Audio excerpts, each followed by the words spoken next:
Менің шынайы өмірдегі бір күнім Sims 4 ойынында қалай өтеді? Бәріне сәлем, менің атым Әсем. Мен Sims ойынын ойнағанды өте қатты жақсы көремін. Бұл күндері мен сәл ерте тұрдым, тұра сала таңғы асқа панкейк жасауға кірісіп кеттім. Әділ менің жанымда күтіп тұрды, қашан дайын болады деп. Панкейктердің хош иісі күшті болып үйдің ішіне шығып кетті. Әділ маған таңғы астың ыдыстарын жуып көмектесті. Жаным, саған үлкен рахмет деп айттым да қыдырып келу үшін жеңіл макияж жасай салайын деп шештім. Бүгін таза ауаға кішкене жүргім келіп тұр, сондықтан менің персонажым далаға шығуға дайындалып отыр. Жақында правоға тапсыратын болғандықтан күнделікті осылай бір рет тест тапсырып отыруым керек, кем дегенде. Бүгін мен макияжым өзіме өте қатты ұнады. Кейін Әділ мені абайлап жүр деп айтып шығарып салып жатыр.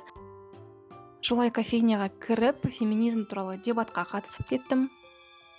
Кешке үйге қайтқан кезде не жазсам екен деп ойласам, Симдардың бұл ойында холодильникте қызыл балық бар екен, сондықтан кешкі асқа қызыл балықпен тамақ пісірейін деп шештім.